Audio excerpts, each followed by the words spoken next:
it was at the Arnold. I was in the front row. I was watching it 10 feet from the guy. Arnold Schwarzenegger was there, and he actually had to leave. He was so disgusted. Really? Yeah, he was not happy looking. He was like, you could tell he didn't like it. Like, he was like, what the fuck is this? And he got up in the middle of it and just left.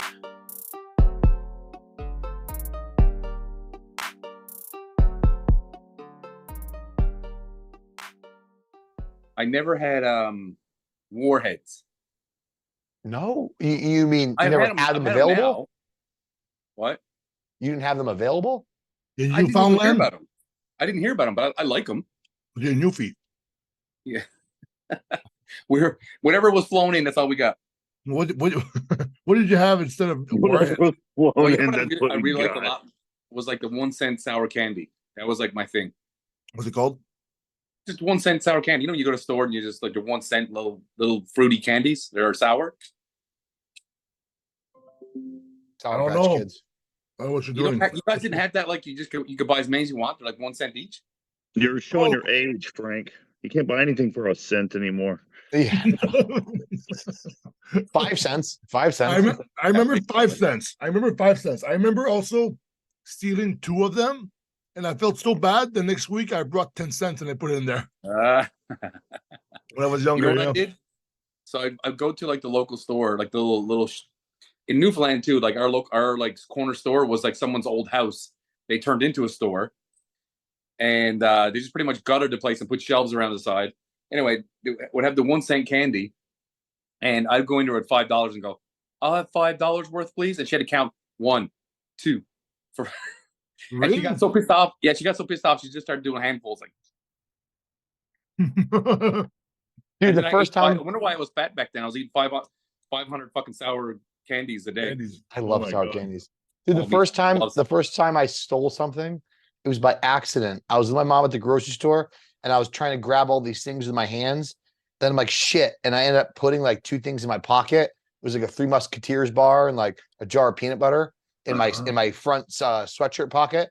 And I go to the front and I put everything up there and we wring everything out and I walk out and I realize there's like a peanut butter jar and a Snicker and a 3 Musketeers bar in my sweatshirt. What happened? Did you go back? I know I was too scared. I didn't go back. Oh, that's funny. I'm too Well, scared. hey, good I'm thing gonna you didn't take get a buzz off of it. A lot of people get a high off that. They're like, ooh, I like this. No, Shoplifting is addicting to some people. that's Yeah. crazy. Yeah, Oh, yeah, I yeah. know what you mean. No, Yeah. for sure it is. The dopamine thing, I guess. Like everything else. The risk thing, yeah. But Hey, it's kind I got a question for you. of, what do you got? How much do you weigh right now? I ate a lot this weekend and I was drinking a little bit. So what's 221. your normal then? Like now? I've been floating around 216, 215. Okay, and what was your normal when you were like competing? Like your off-season heavy weight? When I stopped bodybuilding, I was 267. Okay, so that was your normal off-season It weight, wasn't right? my normal. That was my heaviest when I decided Okay, well, like I just didn't want to do this anymore. I'm just because I think you look amazing, dude. Like fucking amazing. Just sitting there right now, you look like fucking, big as shit and Great lean. God. Yeah, but like, how do you get to the point when you like? Because I still care about how much I weigh, and I'm like, I need to get it out of my head because once my weight goes down, sometimes I get a little bit leaner. Then like, oh fuck, I need to eat more because I'm getting too small. Like I feel like I'm getting small, but I need to put in my head. Like even me, I'm probably 235. If I was like 225, I'd probably be pretty lean. But I'm like, it's so scary to be 225 for me. Like it sounds so like little to me. Well, it's funny, Frank. I don't want to be big. Do you know what I mean? So like my mindset has changed in that regard. I know what you're talking about, right? It's like you flatten out a little bit and you feel, your muscles don't feel as full. And you don't feel out the shirt as much. But like I don't want to be big. Yeah. I don't want that feeling. Not to mention, I'm reminded of that feeling every time I box. You know what I mean? So it's like we had a wedding this weekend. Lexi and I ate way more calories than normal. I'm a little tired. And like today I was pretty sluggish. It's like I feel it right away. So like if I'm on my plan and I'm lean and I'm feeling really good, then I feel more mobile, I feel faster, I feel better. And that's what I'm more addicted to than before of just feeling bigger. I need to feel energetic and productive. Yeah, but you're still jacked. Like you are. Well, it is because you're lean. Yeah. When you're lean, you have more shape, you know? Yeah. But that's my thing that right now, especially too. I mean, I'm gonna be 45 next month, and I'm like, I need to let this go of this, like trying to still be 250 or something all the time. As much as I'd love to be, but I'd rather be like, even if I was just, it's a mental thing of like, because when I competed, I was usually like 235, 230. So the fact that I'm like my competition weight now, and I'm not in competition shape, you know what I mean? It's like mind fuck. So being less than that, it's like, oh, I don't know. It's hard to like let that go, you know? Well, Frank, I did struggle with it a little bit, even though it was voluntary. Like when I stopped bodybuilding and I went to the gym a couple of times, I was only going like 3 times per week. People at the gym would be like, "Hey, are you okay?" I go, "Yeah, what do you mean?" It's like, "Look like you lost a lot of weight. It looks like you lost a lot of good weight." I'm like, "Yeah, I don't bodybuild anymore." And then like a week later, it's the same thing. "Hey, man, you're losing a lot of weight." Yes, I know. I'm not bodybuilding anymore. God damn it. Stop fucking saying that. Yeah. And then like people are looking at me differently, you know? I mean, like, bro, I'm just not bodybuilding anymore. I don't want to be that heavy. I don't want to be that big. So that was a different transition, especially feeling, you know, like when you're at your biggest, you guys don't know what it feels like when you're at your biggest and then you're at your leanest or most depleted, your muscles feel different, right? They feel stringy flat. And like when I was stringy flat, but still kind of fat, I was kind of like, man, this is a weird feeling. I feel small, you know, but eventually I guess I just got used to it. Yeah, I'm getting to a point now where it's like, okay, like I said, I love the look that you have right now. This kind of like shape is there. It's hard to even say that you would weigh as much as you do. You know what I mean? Because it just looks so. Especially when I watch your videos and you know you got your shirt off and it's like, fuck, this guy looks like he's about to get on stage. You know what I mean? So it doesn't matter what you really weigh because you look so good. You know what I mean? But it's letting go of like, because like a lot of people to me, even when I go to the gym, if I'm like doing good and I get a good pump, people are like, man, how much do you weigh? And I'm like, 230. They're like, what? How? You look like more than that, right? So I'm trying to get that out of my head to be like, hey, man, it doesn't matter if I'm 225, 230, 235. It doesn't matter. As long as I'm like in shape and lean, it doesn't mean I'm small, maybe smaller. But it's definitely a mind fuck for sure. I know Antoine and Juji probably haven't got there yet, but for me, it's like it's still hard because it's the bodybuilding mentality. I've been there a few times. I remember like one time I came out of a rehab in 2016 and I was staying at this shelter there in Hamilton, and Doran would pick me up to go train with the guys. And I would go like on a normal training in Mississauga, World Gym Mississauga. Cody would be all blown out. Doran would be like 2016 blown out, and then Fuad was there. And I was just like, there's pictures of me, like I'm like just hanging out like with them in the middle. I saw a picture. Dude, it's like, so I felt super small and with less, like everything was achy, doing like half the weight that they were doing. So I know what it feels like to not be at your best, but in my head, it's like, I knew I was going back there. Yeah. So at some point it will just be like, accept that, oh yeah, I won't be 300 pounds. Like, well, that's the difference is that you knew that you could go back. I'm at a point where I'm not going back to that 280. Like that's never going to happen again. You know what I mean? But the thing is, Frank, if you would actually go up to 300 and live at that weight for a long time, I think you would look forward to losing to go back to where you are now. Maybe you're right. It's just because you're always wanting what you don't have, right? Yeah. 300, sometimes it's like, I don't know, man. You look better in clothes when you're your weight. Yeah. You know, there's a lot of good advantages of being like your weight. You sleep better. Like I'm using this machine to sleep, you know, all the time. I mean, Chris does too, even if he's. You know what? What do you think when you retire? I mean, it's hard to say. Like you, even at 250, is still a big guy. Because what are you right now? 270, 280? Right now, 293. It went back up since the last podcast. You know, I started preparing for the Arnold Classic. So. Do you have some kind of idea in your head what you want when you retire? I'm just gonna go where it goes, and the thing is, the leaner I'm gonna be, like Chris, I think the better it would be. So even if it's like 240 or like 230, but I think it will probably be like I'll be able to. It depends what I want to do. If I'm still like doing like a 5-day split and eating 6 meals a day, I'm gonna hold on to like what I had just like few months ago there, which it was like 280 something, a little bit of fat in the back. But if I want to get leaner, I might go down to like maintain like a 260 or lower weight. But then over time, it might go down. Or I can be like, you know what? I'll do 3 days a week, and I'm gonna do like jujitsu. I'm gonna ramp up cardio and do some more hiking and things that I want to do that I'm not doing right now because I'm prepping in my head. You can't, because your whole life is pretty much consumed by eating and training, right? Yeah, it's like I have this thing right now. I'm not done with bodybuilding, but as soon as I'm done, I'm not saying you're anywhere near done. I'm just for sure. If you ever thought about it, but I won't mind. I will let my body go where it wants to go. I think. You know one thing though about you, you'll never have skinny legs. Never. No, never. Ever. Well, just no. Listen, Antoine, when you were at your skinniest and like rehab, all that bullshit, dude, you were still had fucking bigger legs than everybody. It's crazy. I know they just. You know, I tell people too about Antoine is when Antoine wears a Nike sock, the Nike symbol is like this long. I can't wear cool socks with that, with the good designs. If like there's like little sushis on it, the sushis are become super stretched. It's like Adidas.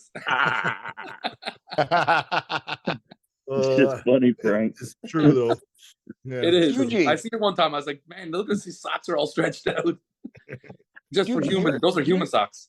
Juji's lean. Juji, you're lean all the time. So looking at where you are now and when you're heavier or bulking, like overall, you probably got accustomed to feeling lean. So you don't feel that monstrosity of yourself, and you probably feel better all around, and you prefer this. Oh yeah, Chris, 100%. I agree. Yeah, I'm with you. I'm on the same page as you right now. I'm lean, and I've been focusing on my cardio more and more, and actually trying to increase my stamina. Actually measuring it and trying to improve it week by week, and I feel fucking amazing, dude. Yeah, right. I don't remember the last time I felt this good. Honestly, this is the best I felt in. I can't remember. It might have been 10 years since I felt as good as I do now. I agree. Juji, you're what, 260, around 265? About 250. 250. Can you imagine if Juji went down to 230? Man, the stuff you could do. Well, I know that's the thing though, Frank, is I have other things that I'm not just a bodybuilder, so there's performance advantages for me cutting weight. And me and Chris have already experienced what it's like to have an athlete's death because he did BMX. Yeah. Motocross. Motocross. I'm sorry. I keep fucking me. He did motocross, so he had to retire from that. And I basically had to lose 95% of the acrobatic skills I could do. So I've had to kind of come to terms with that. So I've already known what it's like. So as far as bodybuilding goes, like when I go back down in weight, I get to do more trampoline work and more skills and backflips and stuff. And I have a lot of energy to run around. And today we went to the warehouse and I moved a fuck ton of boxes around for 3 hours. You know what I mean? But I had energy to do it. Whereas before, when I was in prep, I couldn't do things like that because I was so exhausted. Yeah. So I think as you go down in weight, if you do it right, like Chris does, you'll be leaner, you look bigger when you get leaner. You know that it's an illusion, but also you'll feel really good. You'll be like, this is pretty good. I might not want to trade this back for an extra 5 or 10 pounds of mass that you can't even tell. You're right. Cause there's times that I've been around even 230 and pretty lean, not competing wise. And I would go do a workout and I would, do my little selfie like I do in the bathroom at Pure.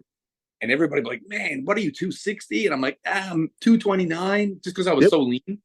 And I get really vascular. And, when I get a pump, I would look like I was so much bigger than everybody knows that. But it's like, Frank, yeah.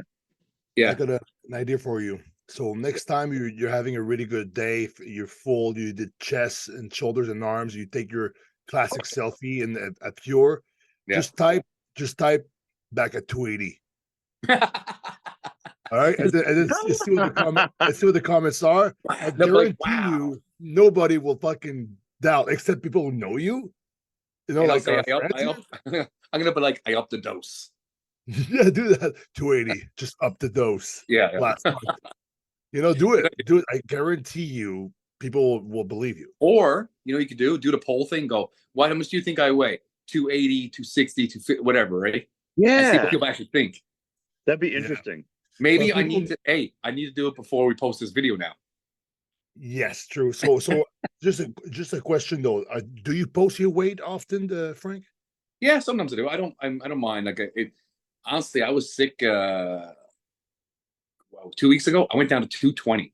220 when I was sick. It was horrible, man.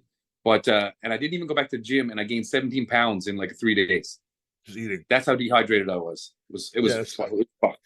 I mean, no, I'm like 235 usually, around there. Yeah. Frank, you have a good tan right now? I don't understand. Like I just always got like a little tan. I'm never like super white. Oh, okay. And I only go for a tan like once a month, maybe. Well, I'm saying is like as long as you stay tan and shaved and yeah. you know stuff like that, it makes a huge difference in the way you look. Yeah. You ever feel really bad now? So you go and trim all your hair, and all of a sudden, I'm like, I just feel good again. It's still that bodybuilder mentality. I don't know. Oh, dude, there's so many things in bodybuilding that I don't want to ever let go of, and it's going to be sad when I do. And kind of like what you just talked about, Frank, about not being able to let go or still wanting to strive for that. And Juji, who said that there's some things you had to come to terms with in regards to what you can't and cannot do. And Frank, there's one thing that, like, I never said this before, I don't think on any podcast, motocross as something I look back on all the time, like the memorabilia I have, and I get emotional because I can't do that again. Oh. Even if I want to. Yep. So I choose not to look at it. Because I still watch some videos today of some guys riding on Instagram. I'm like, dude, what a fucking sick era. And Lex and I are planning a trip to Motocross Des Nations, which will be in France, I believe, in 2024, which is basically 3 riders from every country all compete together for like the motocross Olympics, whatever. Wow. But anyway, I think about that and like, fuck, man, those are the best times of my life, but I can't ever do them again. And it upsets me. So I try to like live right now and what I can do right now that makes me happy. Because if I keep looking at that, it makes me unhappy. Well, you know what I tell myself is that the only thing you're gonna when you look back on your life when you get older, all you have is the memories and stuff like that. And as long as you have those good memories and say, hey man, I did something pretty special, or I made a difference, or I was really good at something, because that's only you have. A lot of normal, I don't know how to put this, normal people, like they said in Pumping Iron, the normal folks that they call them, like they look back at their life, and some people have done nothing, so it's like it feels like a waste of a life. You know what I mean? It's like the guy who said like, oh, some people play it safe and like don't take any risk, and by the time they're 80, their body is still healthy, whatever. But I'm like, you didn't do anything. Like I think by the end of it, you should be like an old raisin. You use up all that juice you had to do everything you wanted in life. You know what I mean? This body's meant to be used. I agree. I don't know. Yeah, like shoes are made to be worn. Yep. And I tell people all the time, is like, if you want to be really good at something, great. A lot of times there's a price to pay for it. Oh, later 100%. On.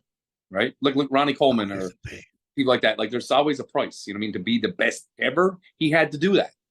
So he's, and I ask people all the time, I'll ask you guys, because I ask people this all the time. Would you want to be like, say, the best of all time? Like you're Ronnie Coleman right now, but you have his problems. Would that be worth it to you? You mean I have Ronnie Coleman's problems? Yeah, like you're in a wheelchair. But Chris, you are the king. No one's ever touched you. Your pictures are legendary. You're super famous. You're making tons of money. You're the best bodybuilder to ever live. Well, no one will ever be as good as you. But I'm 40, so that means I would still have 10 No, but you're right. Chris is like, hey, I still got some years to spin, bro. Yeah. Do you know why it's hard to answer that? Is because I don't have Ronnie Coleman's experiences.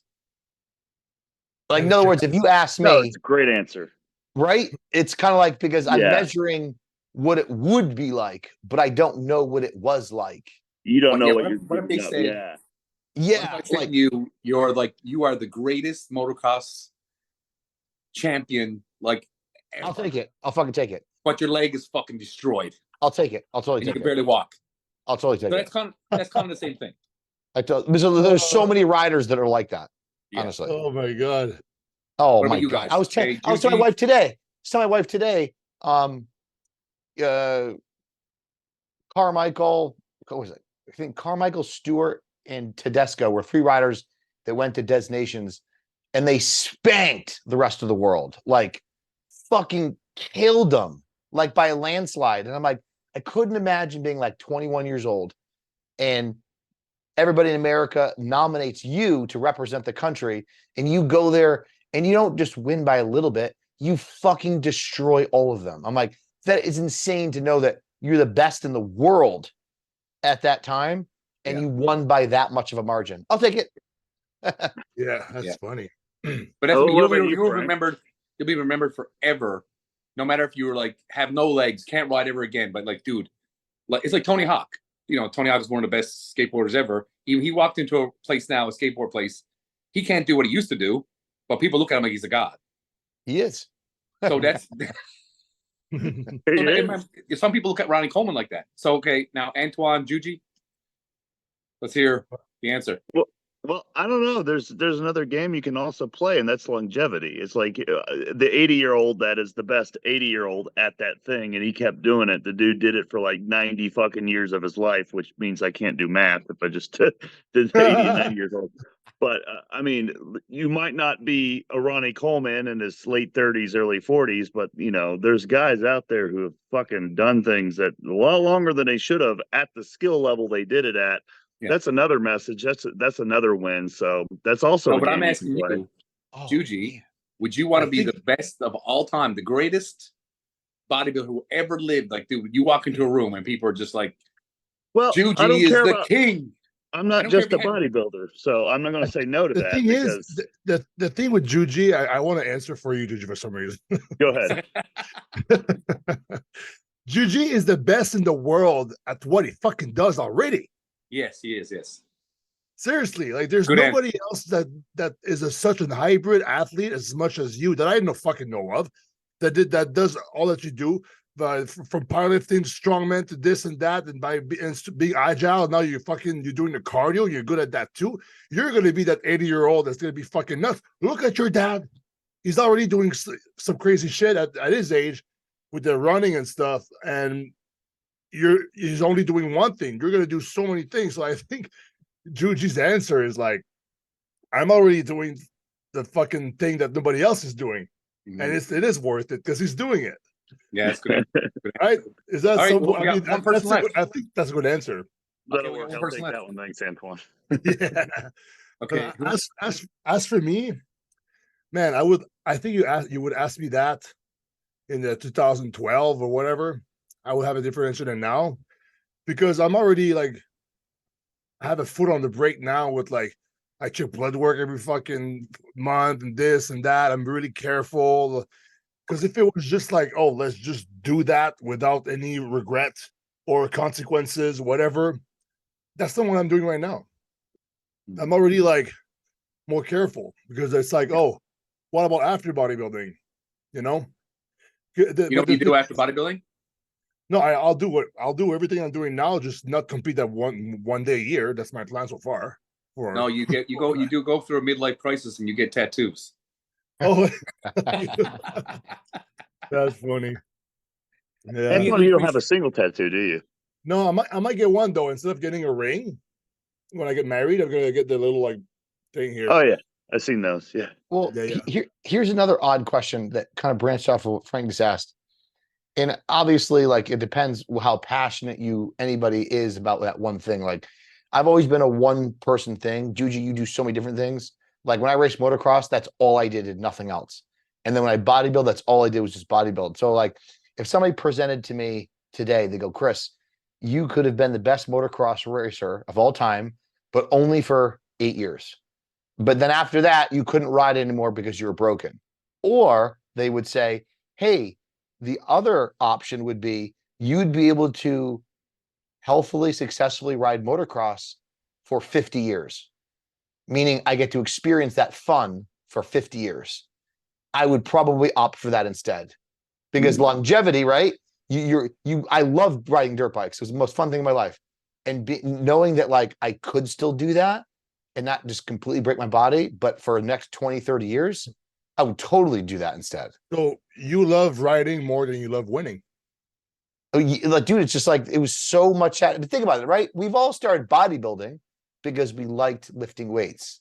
Mhm. We didn't go into the gym being like, I just want to win bodybuilding trophies and put skivvies on stage. I didn't even want to be pro.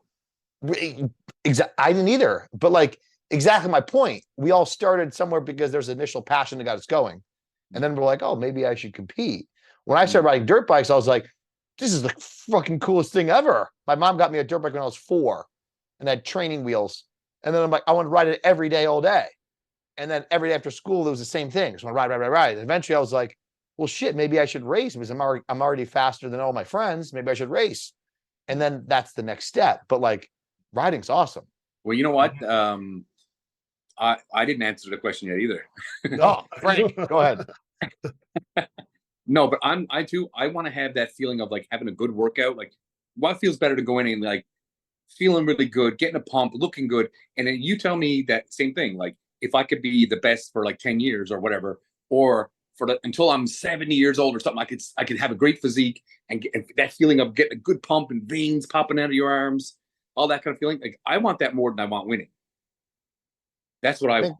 I think we're all in the same chapter now. Because I can't imagine not being like, yes, okay, either it's obviously going to go downhill like a bit like that, but you still can feel good. You know what I mean? Still get a good pump and whatever.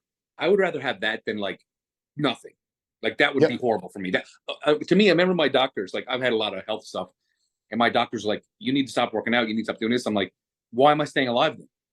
If I can't be happy and do what I want, then let's just fucking end it right now. Like, what's the point?" And so, I just know that I'm always going to work out. There's just, until I fucking arms and legs fall off, which they almost are, I will continue to do what I can do. The cool thing with bodybuilding is, okay, let's see this POV. You're 66 years old, and then you get up one morning, and you're like, "Fuck, I want to fucking bodybuild today." So you fucking scramble 5 eggs, get some oatmeal, almond butter, take your fucking multivitamin, and then you're just like fucking you put your hoodie on, you fucking go in your car, put a tune on, hood on, yes, exactly, and then you drive to the gym, and then it's like it's still early, you see some regulars where you just nod, and then you start warming up, and then you fucking have a fucking killer workout, you have the best pump you've had in a while, and it fucking just you push yourself, and then the workout is done, you have a good pump, you fucking hit a side chest in the mirror, bang, and then you fucking go home. You just did bodybuilding at 66. So the cool thing with bodybuilding, we can do that forever. At different levels, we're gonna look different, but we're still gonna go and get the reps in and go to the workout. Yeah, that's the cool thing with bodybuilding. You don't have to like retire from bodybuilding. Yeah. Like Chris. Antoine's right. Yeah, you're still doing bodybuilding, Chris, like 3 times a week, and it looks like everybody would say every day, obviously, the way you look, but you're still doing it. Those 3 days, you go in the gym, you're like, fuck, how can I maximize my workout, get this and that? You're still like thinking bodybuilding. Well, one of the things I like about bodybuilding out of all the things I do is, and I've had other people tell me they agree with me, everything that I do, when you have a good workout in that thing, it has a particular feeling that goes with it. But with bodybuilding, you can go into a workout feeling shitty, and you can have a bad bodybuilding workout, but you'll always feel better afterwards. That's the thing I like most about it. You can have a bad powerlifting workout, and you'll feel like fucking shit the rest of the day, and you'll have a headache, and your joints will hurt, and you'll feel miserable. Just about anything else, if you have a bad workout, you can feel worse after the workout. But bodybuilding is one of the only things I can think of where, other than maybe cardio, where afterwards you always feel better, even if the workout wasn't great. Yeah, I agree. Yeah, it won't like powerlifting. If you don't reach your numbers, it can be pretty defeating, right, Juji? Because if you're trying to attain numbers and this and that, and you don't reach your numbers, you kind of feel defeated a little bit, and then you kind of get depressed. But with bodybuilding, you go in there, you're gonna fucking fail. Yeah, even if you get like half a pump is better than no pump. Yeah, but I mean, like, you get the reps. You're going there to like, you make sure that you're beating you're working out. You don't care about the numbers. Mm-hmm. Right. That's why bodybuilding is like, I think is like something that everyone can do and will be able to do forever. And honestly, the pump is, you used to always say this, the pump is the cure, right? Yeah. A pump is the most satisfying feeling. It really is. And isn't like dopamine or something released or something? I don't know. It might be personal preference because there's a lot of people that I know that I do train who are general population, and they do train weight resistance training, and they comment on the pump, and I had to educate them what that was. But none of them are like, this is amazing. And I didn't even realize how much of an amazing feeling it was until I was injured and I was unable to get a pump in that quad. Yeah. And then all of a sudden, I remember when I started to get a pump back in that left quad, I was like, oh my God, there it is. It's alive. That just happened with me. This oh my God, is amazing. It's the greatest feeling ever. Yesterday, like I'm just going back to the gym again. I was sick again. And for a while, I've had my left arm. It feels like it wouldn't contract as hard as the other side. And when I train, I wouldn't get the pump would just be like half as good as this one. And I'm like, so frustrated. So I did an arm workout yesterday, and I'm like, wait a second. It feels like it's almost the same as this one now. It's coming back. Like, the best feeling ever. And I was like, that little victory was like, my attitude went from fucking total piece of shit to like, superhero. Masters Olympia. I think I just realized a way to explain the pump to like a guy who doesn't work out. You can tell it's like, your penis when it's flaccid, right? Like, do you know how it feels when it's erected? You know what it feels like when it's erected? Well, that's how the pump feels for the rest of your body. Because that is a pump. Yeah. Yeah. That'd be a t-shirt. Oh, yes. Yeah. AB. Pump. Yeah. I think the other thing with getting a pump, though, is you guys will all agree with me. I know you will. You get better at it. So as you got better as bodybuilder year after year, you're able to get better and better pumps. The pumps started to feel better and better. So when you're just starting doing this type of training, like the first year or two, the pumps still feel pretty good, but you have so much to look forward to, because 3, 4, 5, 6 years down the road, when you start to actually get good, if you continue to progress, the pumps will feel better and better. It's just something to look forward to. And you know what, too? It's like, now I know, like when I work with other people, sometimes I don't even want to do their workouts because I know the exercises that are going to make me feel pumped and ones that don't. Right. Yeah. So it's like, if I do his workout, I'm not going to feel as good because I'm not going to get this pump. And not to sound like I don't listen. I'm not an expert with anything. I've always been that kind of guy. I've never like done research. Like Chris, to you, you're like a genius to me. Like how much you know about bodybuilding? I'm like, I'm just like the meat and potatoes guy. Go in. I know nutrition. Juju knows a lot more about training than I do. But like every time anybody's ever done my workout, they go, "Holy fuck, I'm so pumped!" And I don't know if it's just what I've done. I don't think I know anything. I just know what makes me pumped. What exercises, what to eat, or whatever, you know what I mean? And every time someone trains me, even lately, they're like, man, my chest is going to explode. It's like so much different. And I'm like, I don't know, man. Frank, you've been gifted by the pump gods. That's what happened. Blessed. Yeah. But you know what? The funny thing, we said this before too, that's the difference about everybody these days. Like, not everybody, but the majority of people in the gym now, it's like, it's not for the love of working out. It's the love of the renown. You know what I mean? Like, I want to be known. Right for this, I had a kid come up to me, a nice kid, and I said it to him politely. He goes, "Hey, are you Chris Tuttle?" And I go, "Yeah." He goes, "I follow." He goes, "I follow you on Instagram." He goes, "You put out a lot of good information content, and I have a question for you." I go, "What's that?" He's like, "How long did it take you to build this physique, and how long did it take you to turn pro?" And I said to him, I go, "Listen, there's one big difference between my era and your era." I go, "Unfortunately, in today's society, with how social media is, there's so many people who are counting the cost or the time on what it requires to achieve something because you're looking at the recognition or the reward for that potential effort." Mm-hmm. I go, "I never cared about being a professional. I just wanted to compete." And I go, it started out doing one show, and then I didn't do well. And then after that, I'm like, man, I'd like to place top 5 in my second show. And then I won. Oh, that's cool. What's next? Oh, the show's bigger. Maybe I'll try that show. And then it was the next. And it took me ultimately 8 years, but I was never concerned about how long it would take. So I said to the kid, I'm like, you want to ask not how long it will take. You want to ask, what do I need to do to get started?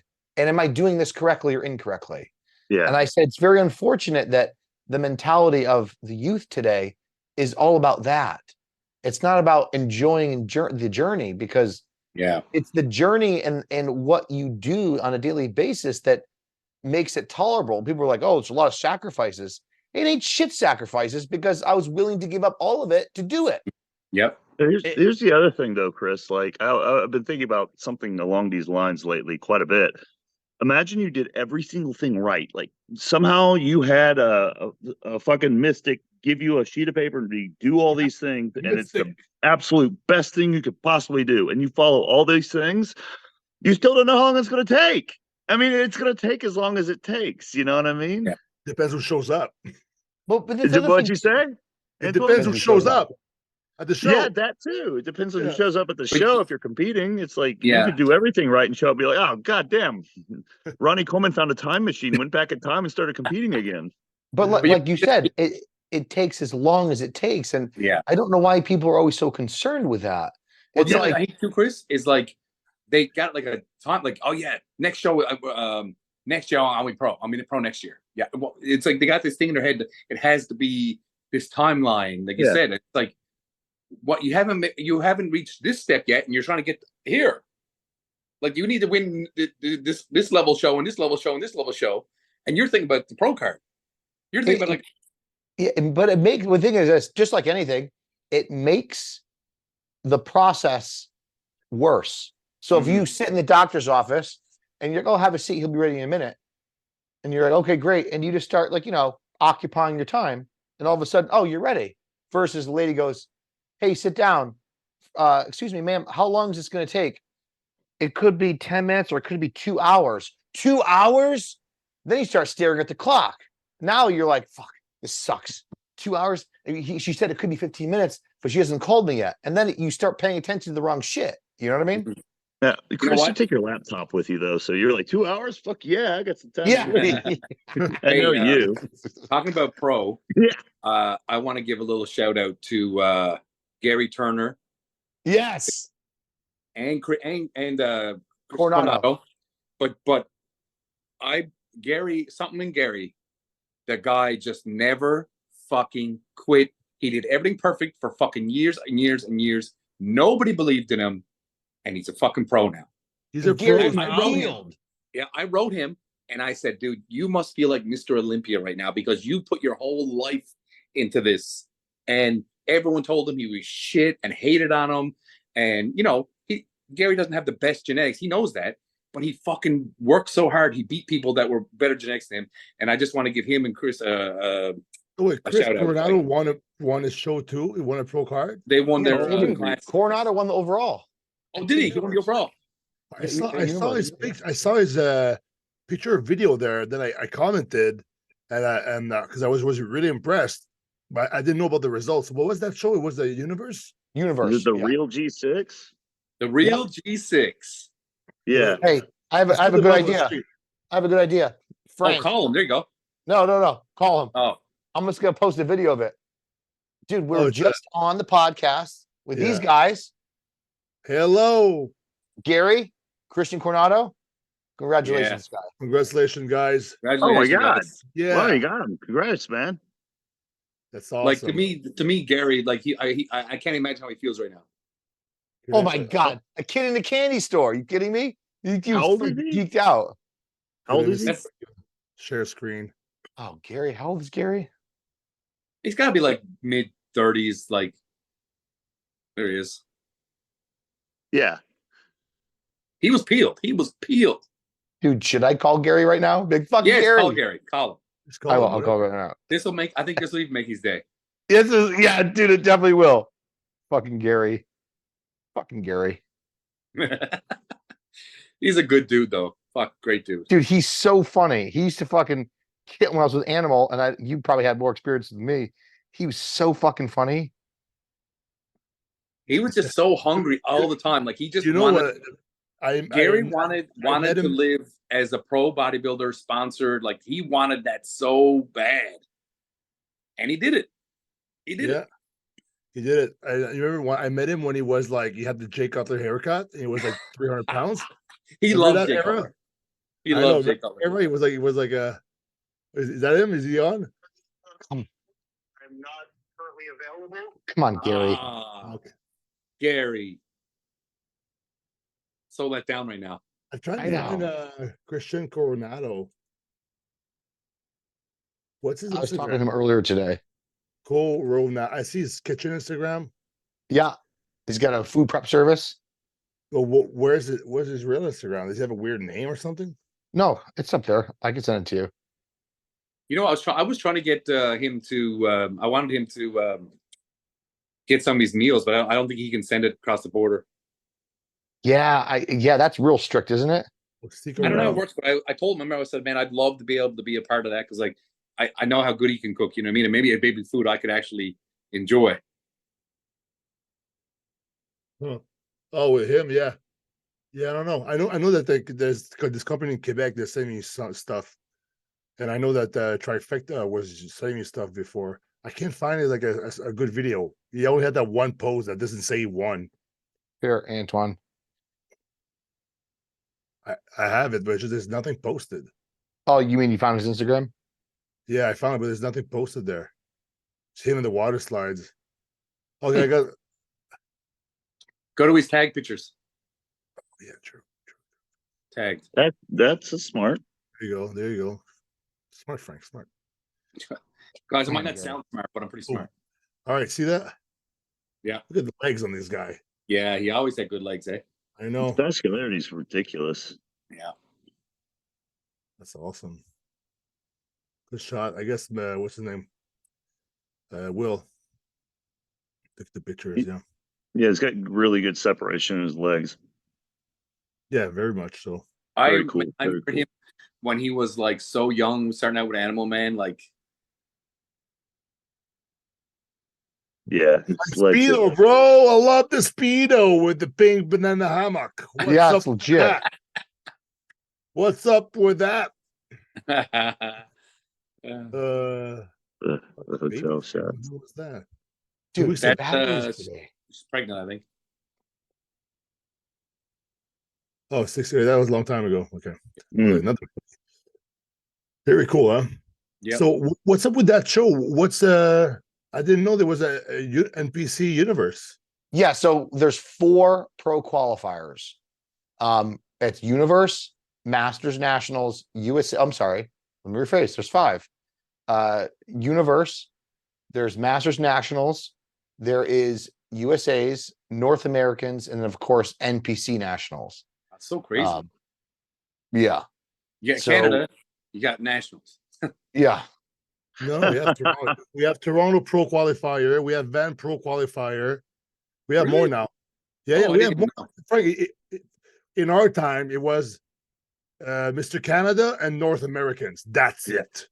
And you got to win the show. You had to win the overalls. Yeah. Oh, see video. You guys see that? Yeah. Dude, you guys should go after check out Coronado. Check out Gary. Yeah, we did check Gary though. Oh, did you? I missed it. Yeah, you're on the phone. Oh, never mind. Ooh. But yeah, anyway, I thought Gary and they both. Oh, see that? There you go. Yeah. More. Oh yeah. Hey guys, code AV. You can save some money. God damn! What a stash. Oh no, Juji. He sells it at his store. Or you can just go on the website and use my code. he gets wholesale price. That's cool.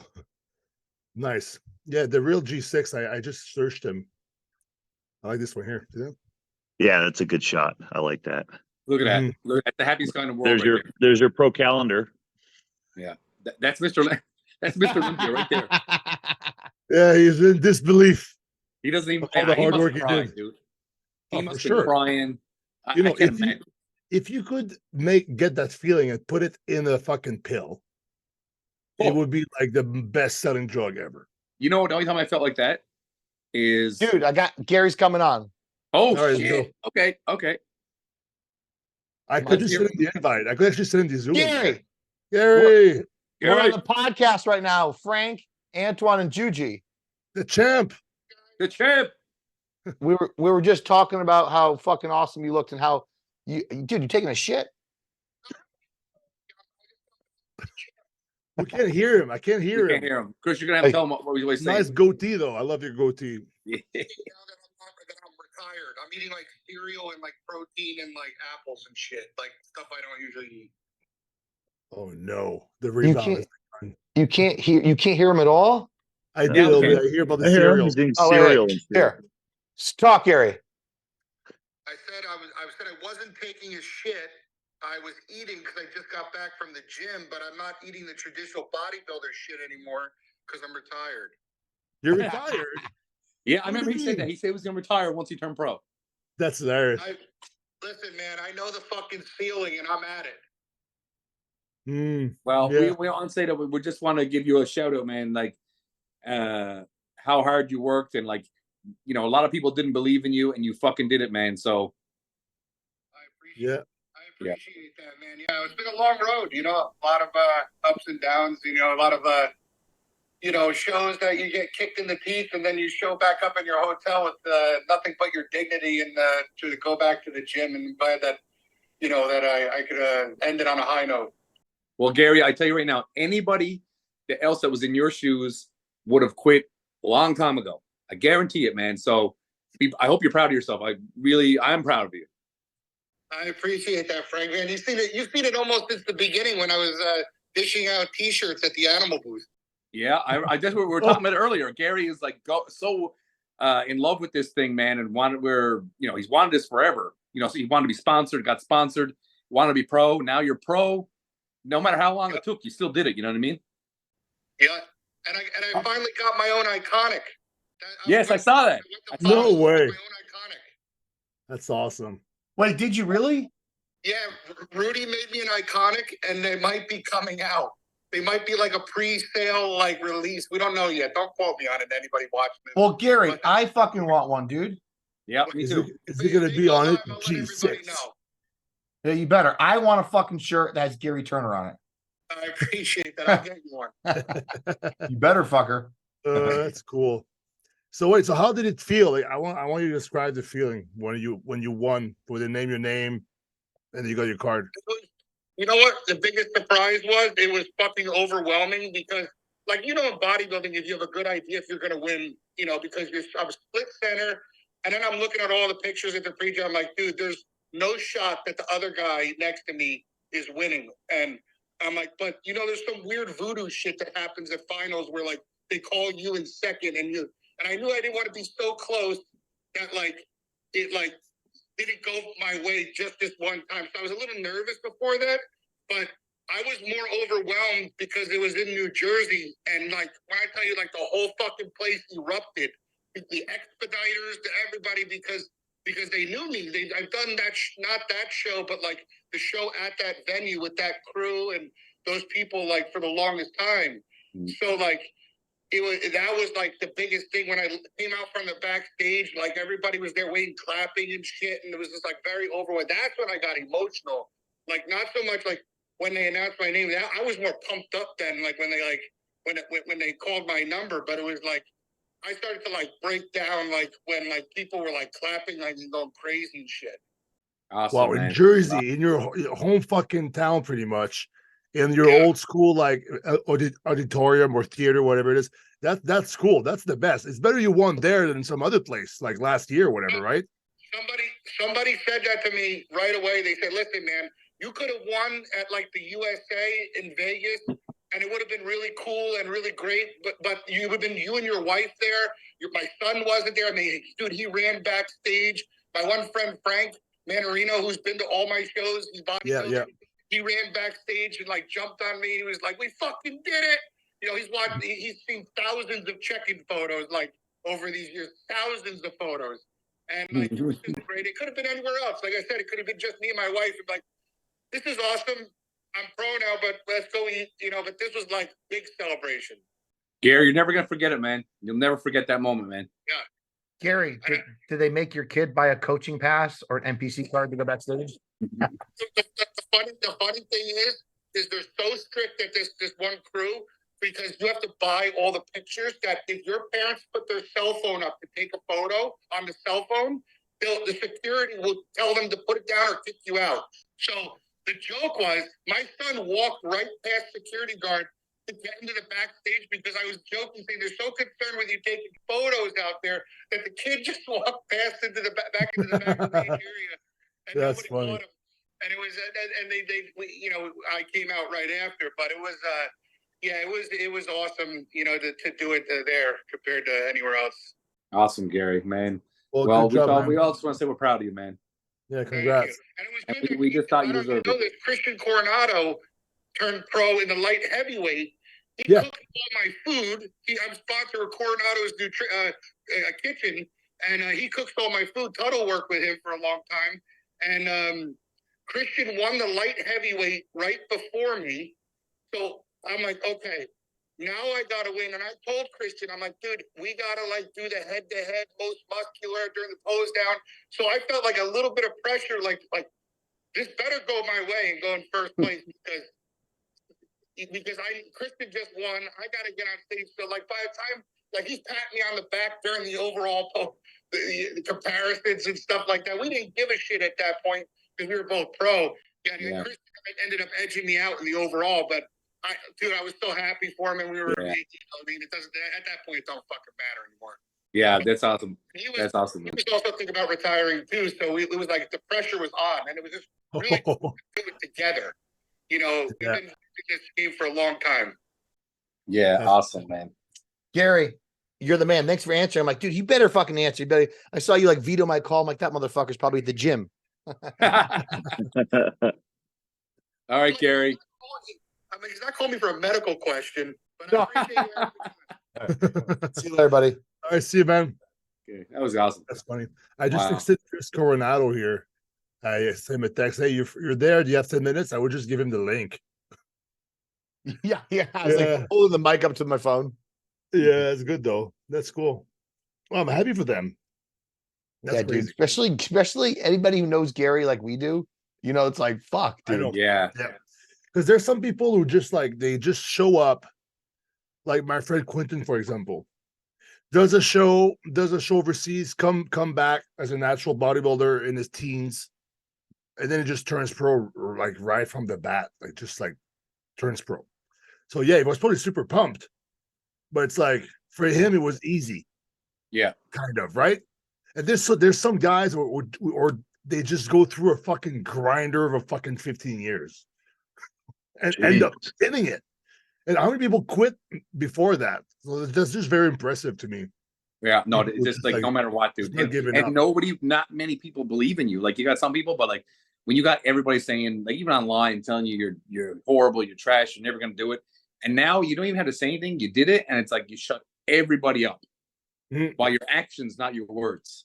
Yeah, natural talent exists in every avenue. There's all these people that in anything that they pick it up much faster than somebody else and rise to the top much quicker. It's I used to get jealous of it when I was younger because I wanted to be them, but now I just more man, that's amazing that somebody could do 2 bodybuilding shows, become pro, 3rd bodybuilding show, win their first pro show. You know what I mean? Yeah. Some people are just like that, but I don't know. I kind of like the fact that I like the other stories more. Yeah, agree. Yeah, dude, you ready for this? So one of my friends I used to compete with, older guy, this is a funny story. He's almost 60 now, but he basically bodybuilded and was a male stripper for 20 years. And him and his buddy, all they did, he goes, all we did was fucking, do everything you think that goes on behind the doors. He goes, we would strip. Like what? Yeah. I don't want to say something. Frank, he goes, stay home. Yeah, Thursday night, Friday night. He goes, dude, we worked Thursday night, Friday night, Saturday night. That's it. And the rest we didn't work. He goes, we partied, we bodybuilded, we competed, and that's it. We did this for almost 20 years. They did right out of high school or college, whatever. But anyway, he kept competing. His buddy was genetically built. He won 22 out of 23 shows. Okay. God damn. Yeah. And he ended up quitting. And then, having a family and doing other shit. And my buddy kept on competing. So one day he goes, dude, why do you keep competing? And he goes, because I love it and I'm learning. Or he goes, because I love it. And he goes, do you know why you quit? And he goes, why did I quit? I was winning everything. He goes, because you didn't learn anything. Yeah. When you keep winning, what do you learn? You never have to get up and scratch your head and be like, man, I got to go back to the drawing board, change this, change that. That challenge, it just wasn't challenging enough for him. It didn't give that excitement of wanting to improve or be better. So you didn't learn anything. Yeah, I guess. So, some people maybe are just like, oh, I'm gonna do that because I'm really good at it, but I don't really like it, but fuck, I have to do it, I guess, because I'm so good at it. I wonder if there's some people like that. But but the thing is, I always say that, like, I would say, like, if I think I'm right about something, and then the other person realizes that I'm wrong and proves me that I'm wrong, I'd rather be wrong than right. The person who's right didn't learn anything. I learned something because I was wrong. Yeah. So it's like I kind of try to see it like that, because some people like argue to be right. I'm like, that's such a fucking waste of time. Yeah, that's weird. I'm the same way. Ask Siri and get on with it. My ex was like that. Yeah. It's like, then I was trying to prove that I was right, and she would try to find another thing online to prove that I was wrong. Like, give it up. It would just like you said, who that's so weird. I could care less. Have some humility, Yeah, exactly. Man. So the other question is, Frank, do you have one? What? Oh, no, I'm out of questions. I'm out, man. That's all my ideas for today. Okay, where do you picture yourself when you're like, I don't know, 7 years old? Me? Yeah, everybody. You know what? Honestly, I don't. Part of me is still like, I still love the life of like going to the gym every day. But I know I'm at a point now where I kind of like, sometimes I want to train by myself, totally in a gym, like my own gym, just so you're 100% focused and stuff like that. And I do like going to the gym still a lot, but sometimes it's like I like to just be in my own head and not have the distractions of seeing other people who are like, sometimes you can see someone walk in like Antoine or quit, and you're like, oh man, shit, these guys are huge, and then you're like, I want to be huge again. So I was like, I just want to be stuck in my little bubble sometimes and just do my own thing. You know what I mean?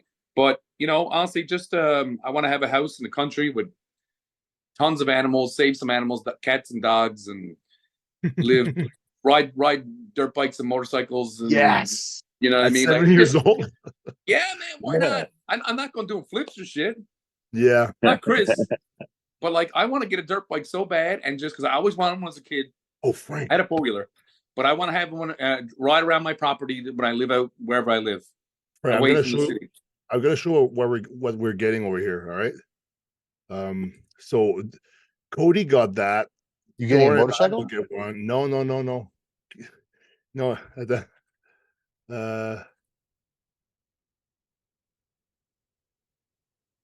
Oh, the little pit bike.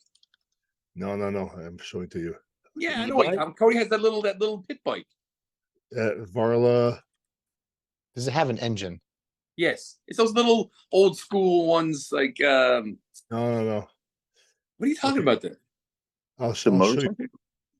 What is it? Okay. Oh, scooters. Yeah, let me share it. Yeah, I saw those. Fuck that. No. That's expensive. Cody, there's the one I want to get. Maybe. No, I don't want that. I want almost $2,000. Yeah, I know. No, it's like it's like 1,600, but this one is 330 pounds weight limit. That's why. It's for my fat ass. It's durable. Hey, Antoine, remember the time I schooled you in a race? No, you cheated and started pushing with your foot. No. You never beat me, Frank. Let me close this. Frank, you never beat me ever. I started right off the bat. Let Antoine tell you his fictional story, and then I'll tell you the truth. Okay. Here's my rematch. No, here's my story. So we're in was it Montreal? Yeah. So we're in Montreal. Then we rent one of these little scooters with the app, right? They go like 20 kilometers per hour. Like lime. Yeah, something like that. So like kind of slow, right? Yeah.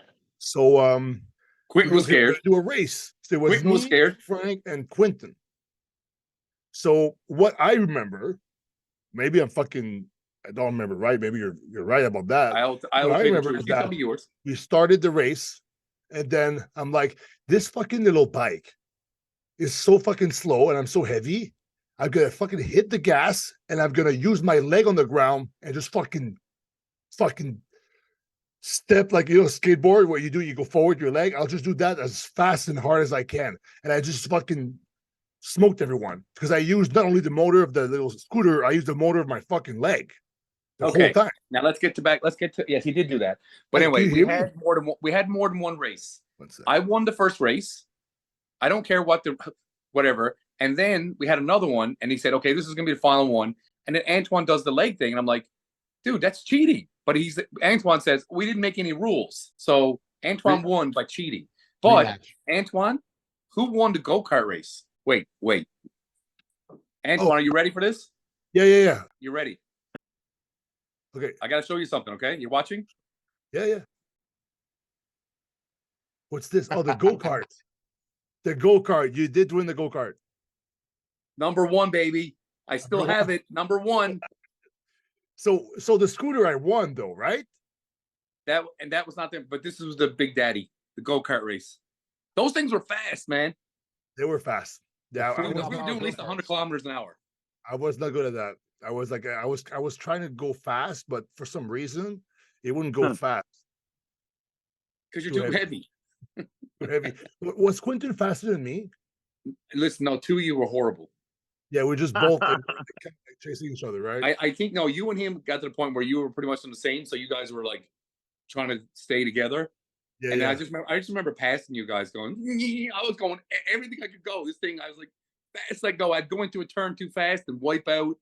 Yeah, like Mario Kart. It was awesome, man. Yeah. We should do that again. Yeah, we got to do that again. Yeah. 100%. Next time, do they have them in Vegas? Yeah, for sure, dude. They got them. They have them everywhere. Okay, so everywhere. If we end up going to Vegas at the same time for some reason, like before. We should all dude. Let's do it in Florida. Isn't the Olympia in Florida? Yeah. Oh yeah, Orlando. Well, yeah. So whatever. I got a weird question to interrupt you guys. How come the Olympia is a different fucking time every year? Because 2 years ago it was in the beginning of October. Last year's in December. This year's the beginning of November. What the fuck are they doing? I have a theory. I think it's the venues, what's available. Yeah. I think it's that, and also I was just mentioning that with earlier on the other podcast I did with I did a podcast with For Pure Muscle with Nick Walker, Justin Shire, and Quentin, and maybe they're trying to get the date back in September because the December thing was a COVID thing. Yeah. Oh. Yeah, it was never in December. It was always like it's September. So maybe they're doing that, and also they're switching venues because. I think it's maybe a money thing because it's hard to rent in Vegas. And honestly, the 2 Olympias I did, I enjoyed the one, my experience backstage and was way better in Orlando. We had a gym backstage. We had a whole gym. Remember like the Arnold Classic videos where you see guys pumping up.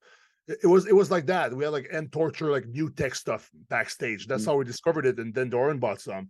And there was plenty of room to like chill out and stuff, cable stations. Last year's Olympia, there was like a rack of dumbbells, like 2 or 3 benches. That was it. You know what?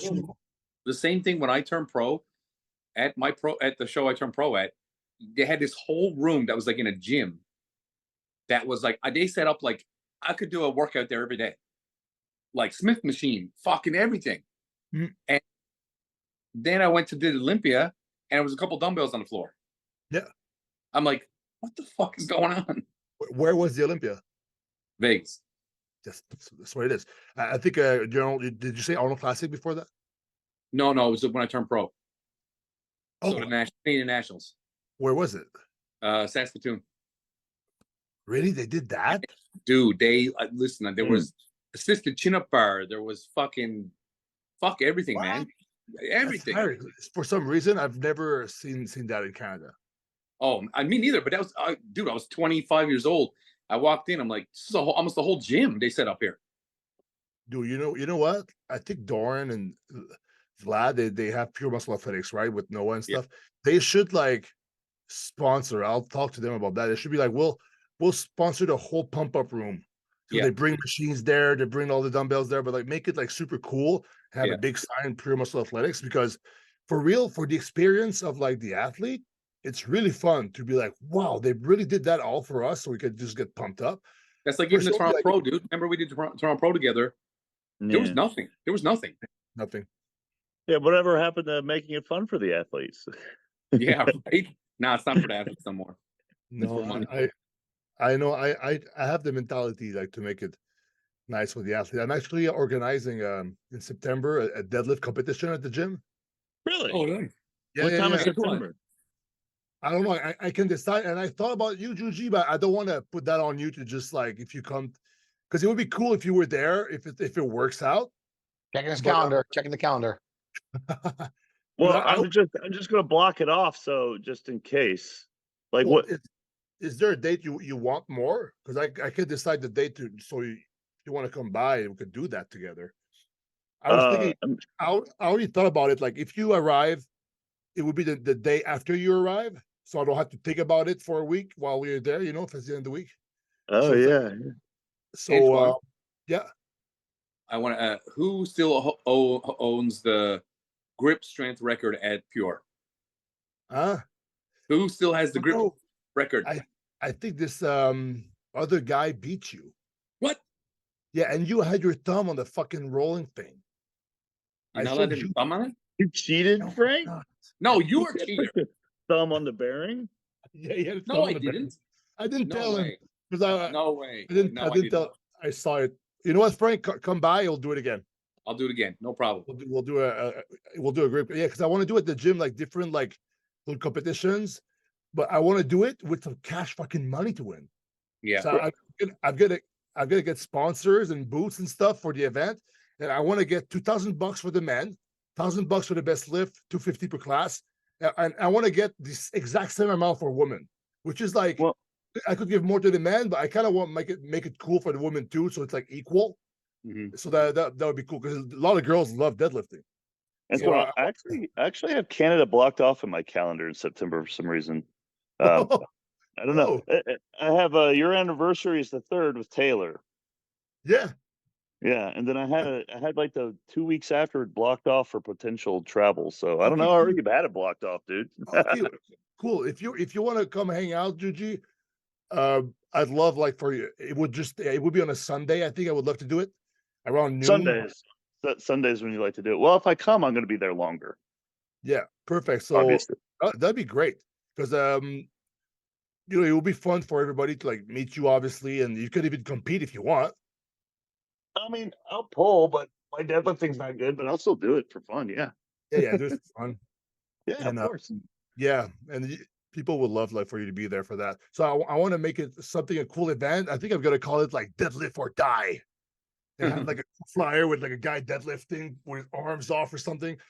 I don't know. I want to make it cool, right? I want to have little trophies of like guys deadlifting, and I want to make it like super cool, like official. You know, that is super fun. Cool. Yeah, just to give back to the members and people are in the area. They want to compete, and just it's a fun event, right? What's more fun than just like people doing the most basic lift ever off the floor? Yeah, I agree. I think I might be the MC. I might do the MC stuff if I want, and I'm gonna need a guy that's gonna be like this, just like to accept it. I want a guy that does this, or like the lights. Or you know what? You know what's so weird, Antoine? What you just said. I'm surprised. Like I know it's gonna sound really stupid. That no one's arms have never ripped off their body from deadlifting so much weight. Like you really think, but it's just a human body. No, dislocated. Like your whole arm, like you think it's not that much. Like you think 1,000 pounds, you think your arms would just rip off. Well, I've seen lats rip, pop. The shoulder pops forward. Really? I've seen that. I've seen a bicep tear live. Oh, many. Me too. Yeah. always a switch grip, and they jerk and they bend the arm, gone. Yeah, done. No thanks. Dude, every time I do deadlifting, I do overhand, right? With the straps, and I always I gotta fucking do this. Flex the triceps. So it's like, and then the back is like tense, because I don't want to have any tension on like these little babies here. Freaks me out. I don't want it again.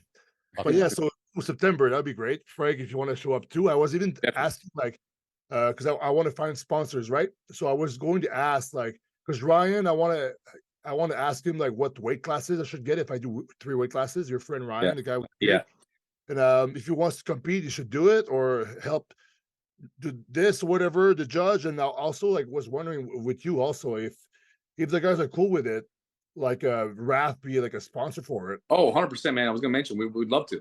Yeah, because it would be cool to obviously my goal is $2,000 per class. Yeah. And then after that it will be for little boots and stuff and things like that. But you know we could do too, we could have the money plus the free workouts, all that kind of stuff. Clothes, shirts, yeah, whatever it is. So yeah, done with that. And obviously my goal is to make I don't know. Even if I would make $1,000, I'd be happy. Even though my time is much more than that, I want to make a little something, just my event. I made money during my first event, so that it would be just kind of cool for me. But obviously, the meat, if I could get more money for the people, that'd be even better. Because you know what? You should just do it as an annual thing, man. Keep going every year. It gets better and better. I would want to do that every year, and I would maybe want to even do an arm wrestling thing. Yeah, that'd be kind of cool because we have a table now, and I would ask Devin when he's make sure they signed their waivers. Waivers will be signed. Or the slap competition. Oh fuck! Have you guys seen that in person? No. In person? Yeah, I've seen it in person. I was there right now. It's freaky. It's Arnold. It was at the Arnold. I was in the front row. I was watching it 10 feet from the guy. Arnold Schwarzenegger was there, and he actually had to leave. He was so disgusted. Really? Yeah, he was not happy looking. He was you could tell he didn't like it. He was like, "What the fuck is this?" And he got up in the middle of it and just left. Yeah, but I mean that's a sport by slapping someone. I think it's hysterical. It's fucking crazy, dude. Dude, it's the most Russian thing that just for some reason. Yeah. Right? At first it was only Russian slap contest videos. I'm like, and then you know what I asked Vlad, he's the guy that does the pure muscle athletics. He's Ukrainian actually, which is same area. And he said that, have you ever done that? Says, yeah. We would do things like that because we were bored. They didn't have much things when they were younger, right? So there's things like that just started happening as a kid. High schoolers or university, you start drinking. We'll do a slap contest. Frank, we did it one time. We were both drunk with our hands. Oh yeah. So it's like that, but the Russians obviously they will ramp it up a notch, right? Yeah. Yeah. So anyway, so guys, you think that's good enough for a podcast today? I think it was. Man. Yeah. So. I just started recording at the beginning. I think sometimes it's just good to not break the conversation that's going on and just press record. Yeah. But I think this is episode 13, so we're doing good. All right, guys. This is a good conversation. Yeah, for sure. I enjoyed this one. Yeah, well done. Yeah. All right. So see you guys soon. Yes, sir. Juji, if I don't see, if September will be great if you come. If not, I want to go see you anyway. I want to go see you at some point. Yeah. We'll see each other soon. And Frank, Juji, keep an eye out in the mail. Okay. Did you Lex and I sent you something. Oh, okay. And Frank, add me on Diablo 4, you idiot. I did. You did. Yes. Okay, I gotta go accept. Hey, Antoine, you idiot. And Tuttle. Your friend's request. I know. Oh my God. and Tuttle, I want to go to Texas and shoot guns. Yeah, whatever, guy. It's no problem. We have a lot of that. If you're going to Texas, Antoine, let me know when you're going to go see Chris. I'll go see Chris again. Perfect. Hey guys, yeah, let's all do it. There's an expo in August. I think it's the 17th. Oh, you're talking about the pro, the Texas Pro? I'm not sure, but I know it's gonna be my very first Wrath booth I'll ever have. It's gonna be at that. Really? Hey, you talking about Irving? I'll have to look it up again, but it's August 17th or 16th or something like that. Yeah. It's some I've been to Expo Shaw or Classic. something. I think I'm going on a cruise at that time. Today was the time? 16? It is the 19th. Okay. Oh, the 16th. Saturday, right, Frank? Yeah. Yeah, I'll see you there, dude. Awesome, Oh, man. no. 16th to 23rd, I'm gone on a boat. Yeah, I'm at the Shaw Classic. Well, we'll figure it out. We'll figure out a good time. I'll make sure, Yeah, and I'll for take sure. some time off. Chill with everybody. Okay. Let's do it. And Okay. the person, hey, wait, the person watching, don't forget to just be yourself. See ya. All right, Bye. All right, later, guys.